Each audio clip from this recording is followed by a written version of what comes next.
C'est avec amour. Félix Tshisekedi, c'est mon frère. Quand c'est bon, je dis c'est bon. Quand c'est mauvais, je dis c'est mauvais.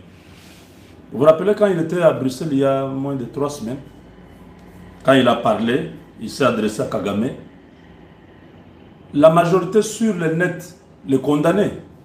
Disait non, il s'est agenouillé devant Kagame. Il nous a humiliés, Congolais, vraiment. Quand je suis venu, ma lecture, quand j'ai compris ce qu'il avait fait, j'avais donné un son de cloche opposé. J'ai dit non, Félix a déjoué parce que je vous avais déjà annoncé un jour avant. Je vous ai dit, Félix Tshisekedi vient de rencontrer un général 4 étoiles américain, le général Clark. Ils ont parlé. On a dégonflé, on a déjoué, on a désactivé le complot qui était là, qui était un complot de Kagame avec les Européens pour montrer au monde que c'est Tshisekedi le problème, il ne veut pas la paix. Tshisekedi a joué l'opposé, et moi je vous avais annoncé. Quand maintenant il a fait cette histoire, vous avez vu comment Kagame était fâché. Vous avez vu comment Kagame a réagi, comment tous les Rwandais dans les réseaux sociaux ont insulté le président. C'est moi qui avais donné un son de cloche opposé et automatiquement toute la toile avait pris ma position. Parce que le matin, moi je suis aux États-Unis, quand ça s'est passé, nous on dormait. Les gens ont commenté négativement, ils étaient dans tous les sens. Quand je me réveille, je vois beaucoup d'appels. Je dis, mais qu'est-ce qui se passe? J'essaie de comprendre, de suivre l'émission, donc le discours du président. J'ai compris. Je vous ai expliqué, j'ai dit, regardez, il était en train de lire. Il a arrêté, il a commencé à parler. J'ai fait cette analyse, tout le monde a compris maintenant. Ah, Moubenga, tu avais raison. Tu as raison. Le discours a changé directement. Quand je parlais comme ça, j'étais le même Moubenga ou bien j'étais l'autre Moubenga. Eh, tu parles, il faut savoir que tu ne connais pas la politique et tu donnes les... Je dis, mais... Donc, quand je parle bien, là, je suis Moubenga. Quand je parle mal, là, je ne suis plus Moubenga. C'est pourquoi même dans votre vie, vous ne faites rien de sérieux, vous là. Parce que vous n'avez pas une position. Vous n'avez même pas de personnalité. Moi, j'affiche ma personnalité. C'est comme ça que je suis. Je ne dis pas oui à tout. Quand c'est bon, je dis c'est bon. Quand c'est mauvais, je dis c'est mauvais. Et regardez dans ce que je dis, vous me donnez raison. Le président Tshisekedi s'est précipité à aller à Bruxelles, à Paris. Pourquoi? Il est arrivé à Paris. Macron se rend compte que personne n'est venu. Lorenzo n'est pas venu.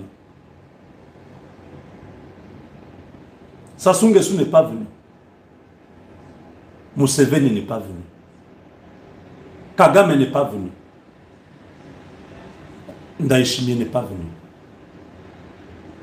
Ramaphosa non plus. Tshisekedi se retrouve seul là-bas avec le président togolais. Vous imaginez un peu? Quelle humiliation. Pourquoi le président s'est précipité, sachant que la France est sapeur-pompier et pyromane.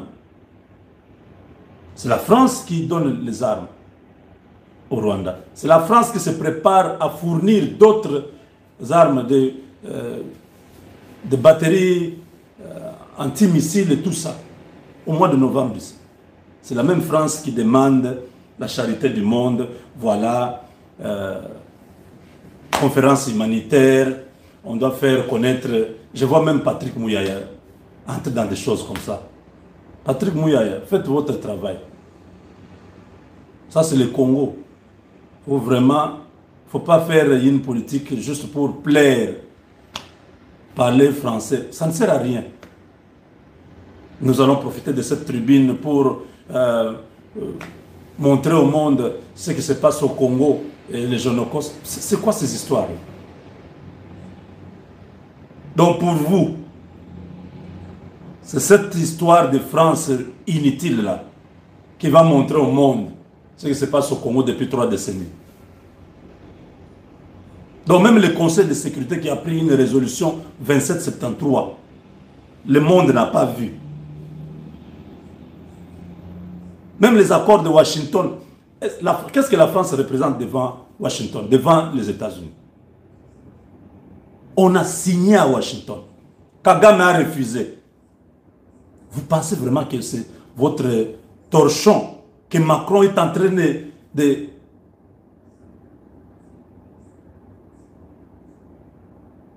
d'organiser là qui va changer quoi? Alors, la politique de la chaise vide. Vous cherchez tous ces concepts pour justifier ce qu'on ne peut pas justifier. Le président Tshisekedi ne devait pas aller dans cette affaire-là. Vous voyez un peu l'humiliation. Il se retrouve là. Tout le monde n'est pas venu.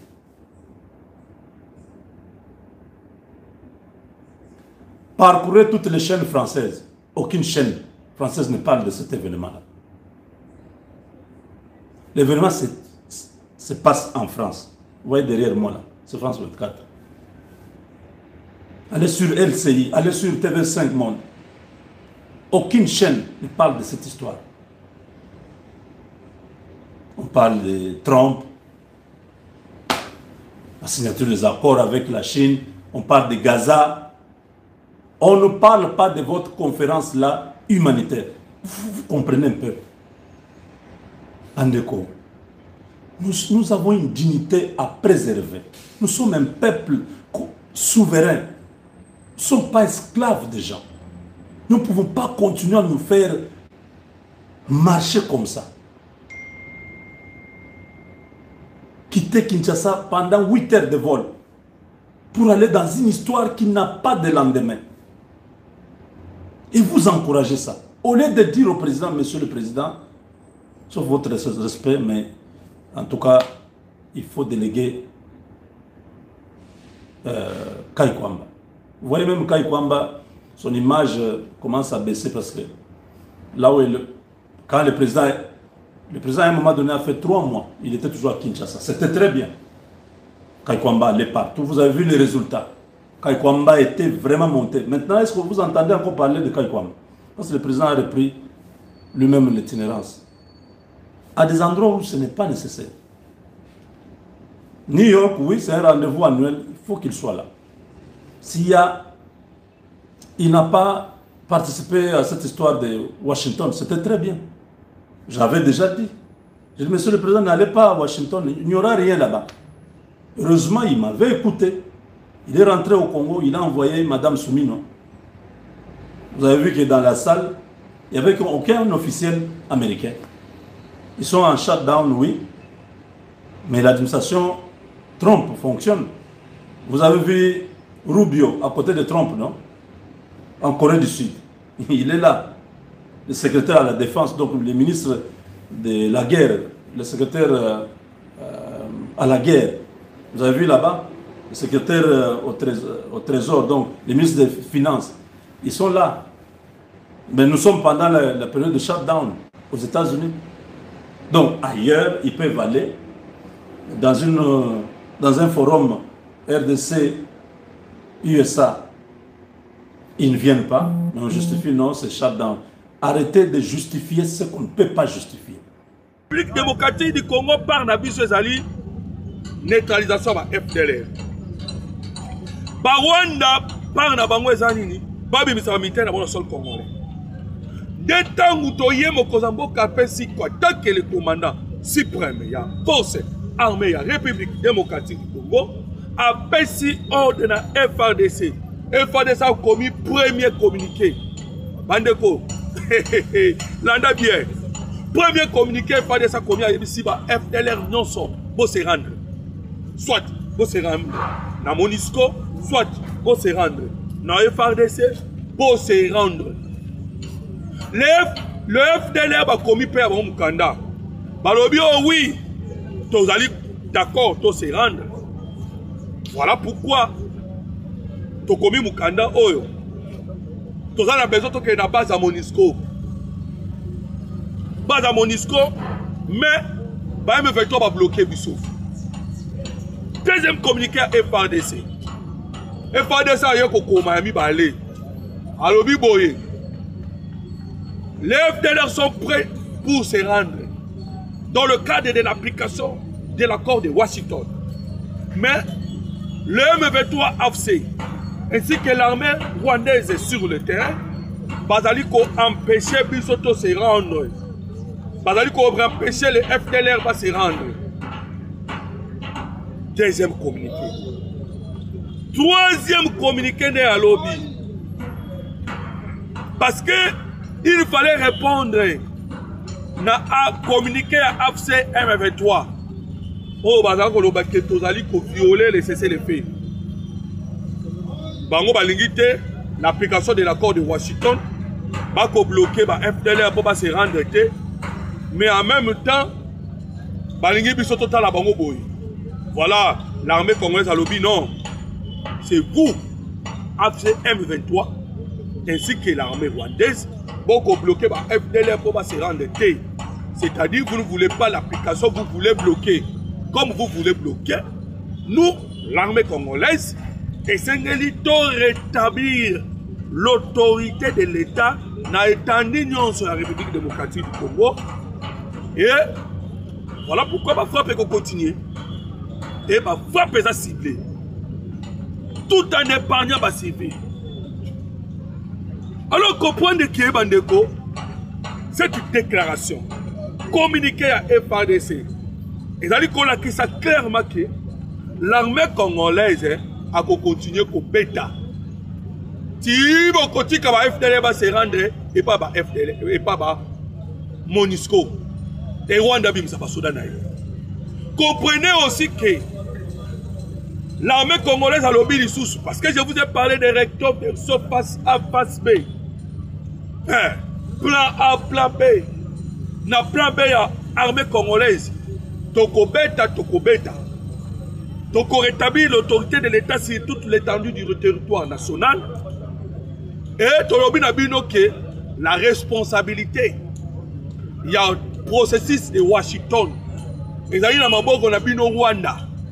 Et ça y est, on a bino, c'est à vous, vous qui êtes Kosani, au bimisa basoda na bino sol congolais. Voilà la décision il y a FARDC. Bandeko. Paul Kagame, c'est à Kagame de décider. La position Oyoki Mokozamboka, Azalaki na Wuta Washington, Wuta Liboso Abamindele na Gateway na Europe, c'est la même décision à la Lelo.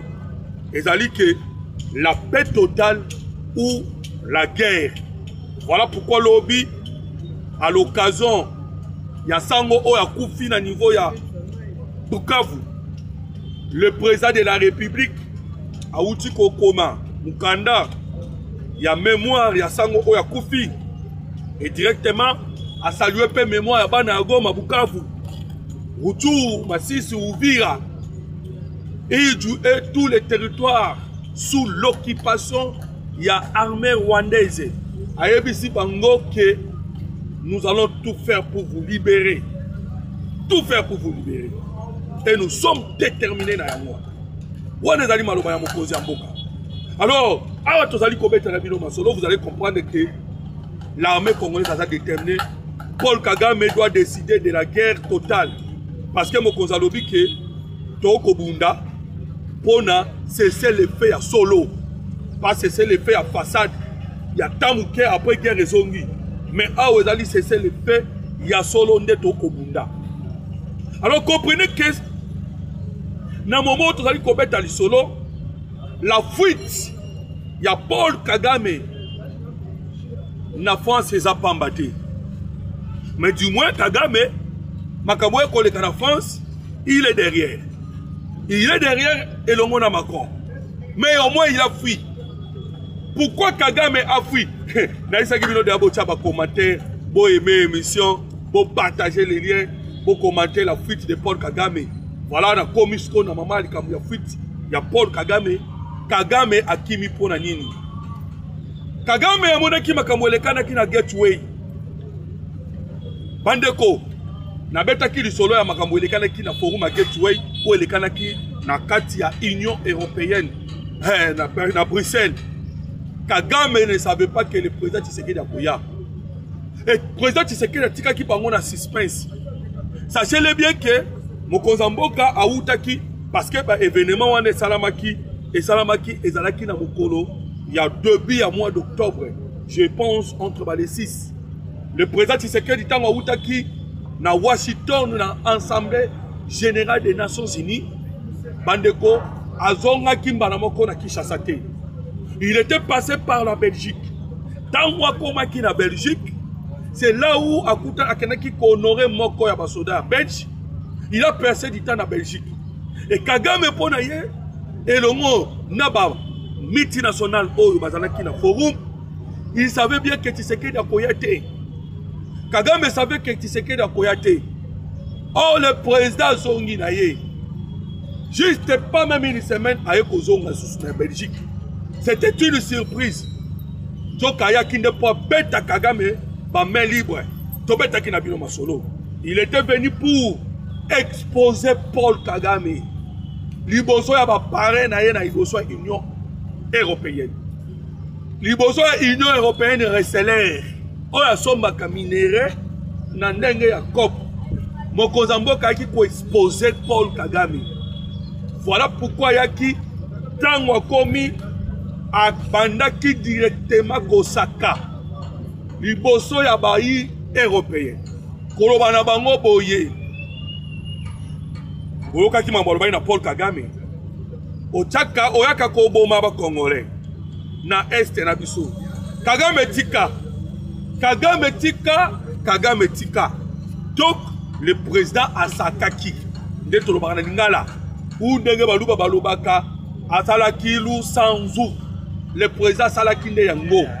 C'était en quelque sorte la toute dernière avertissement parce que Kagame akimaki Mokonzamboka na Assemblée générale des Nations Unies yango na Mokonzamboka landaki na Belgique. Alors bandeko, vous avez commenté partout na katia émission bolobaki président kendete mais président ya lobaki boye partout. Oyo bakoloba makambo etali la République démocratique du Congo yé à Kozala. Voilà ce qui justifie sa présence. Bande ko ba Congolais na niveau il y a Paris na moment oyo. Alors qui partout à Kozala. Or Kagame déjà zalaki kuna. Autaki na Émirats Arabes Unis. Tangoyoki à la dernière minute que le président Tshisekedi a parce que Tshisekedi Mokonzamboka a tindaki na nous délégation na ye. Pour la briller carte. Lui il a besoin de boyer face à face. Il sait que Makamwe Kole Oeninga qui est à Bruxelles, c'était contre le Congo. Vous savez, Makamwe est à Bruxelles, parce qu'il faut débattre au moment qui la gateway. Il y a toujours des investisseurs. On va travailler pendant qu'on investir dans le domaine de la technologie. Et la technologie, les minéraux, et ça la technologie, le minerai en majorité, vous allez dans l'Est de la République démocratique du Congo. Alors, on dit que le président est parti, Kagame a fui encore. Parce qu'il y a un bloc à Makassikuna. Alors, est-ce qu'on Mokonzamboka azali kuna pour déjouer le jeu de la France? Personne ne traitera Makambo Congo sans les Congolais. Le président Zakuna pour déjouer Jena Bango. Je vous ai dit déjà que Macron a dit les manœuvres pour affoncer l'aéroport de Goma. Et vous savez que quand il cherche à Yakofungo l'aéroport de Goma, objectif est ni les anasimana. Ote, pont humanitaire. Maintenant, il y a un pont humanitaire, Moutouali Bosso. N'est-ce pas, Ruto? William Ruto Oyo Mukolo AFC. William Ruto Oyo Asala AFC M23. Oyo Ruto Osala savant le Congo. Yem Tabima Kamukolo Bosso, je me souviens encore la date de la sanité. Le 29 janvier. Lorsque, après le 27 janvier, Bakendaki Kozwa, Babotwa Kiso Goma, le 29, William Ruto Abimi, a telemi azo réclamer azo loba. Nazo senga l'ouverture de l'aéroport. Et vous savez pourquoi il cherchait l'ouverture de l'aéroport? C'était pour consolider. Pour que Bakot Samindouk par avion, Bakot ça par matériel. Parce que dans Djela Mabele, il y a beaucoup de risques. Des matériels, des logistiques militaires, ça coûte trop cher. Tellement que ça coûte trop cher. Et on sait vraiment encadrement qu'il le faut. Voilà pourquoi au Moni, Batuloko là-bas, Yanf, Batuwewe, tous ces gens-là,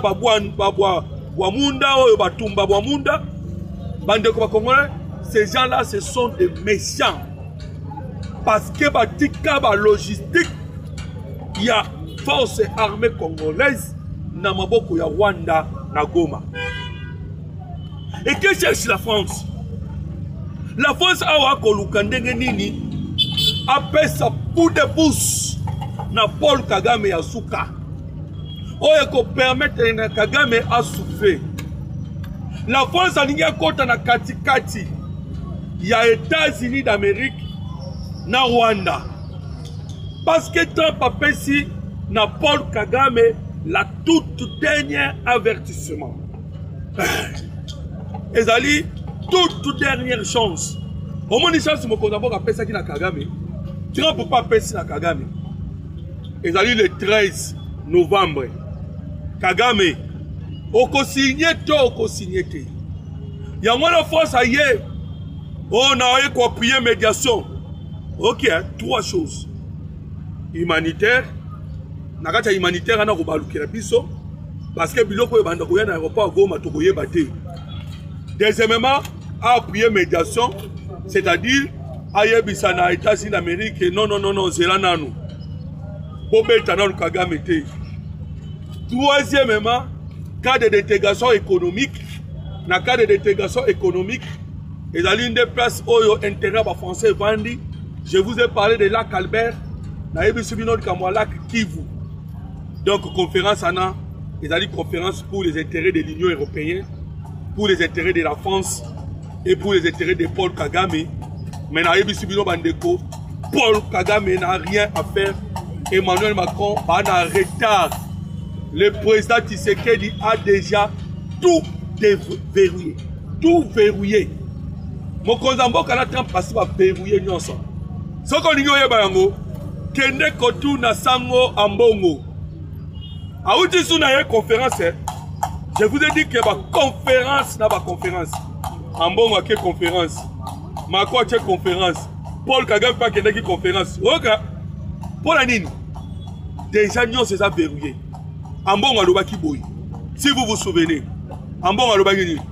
Ambongo alobi que Tshisekedi a tout donné aux Américains, il ne reste rien. Vous comprenez? Donc quand on a une européenne à couler là, à couler là parce que Tshisekedi a yende à mettre en application ou à accomplir la prophétie à Tata Naye Tshisekedi ou à l'obaki que la France a côté la République démocratique du Congo na fenêtre. Ah est-ce que France a commenté dans la fenêtre? Les manœuvres Macron ça là et quoi aboutir n'a rien n'a l'autre côté parce que les Américains sont déterminés. Ah ouais donc l'arrivée à numéro 1 à Africom il est déjà en chemin. Il allait venir le 15 octobre mais avant en novembre et vous voyez bien Africom non on des alliés numéro 1 ailleurs c'est lui aussi numéro 1 de la force aérienne française. Plus 243 89 40 330 80. Plus 243 89 40 330 80. Aimez l'émission et partagez à la prochaine émission. Que Dieu vous bénisse.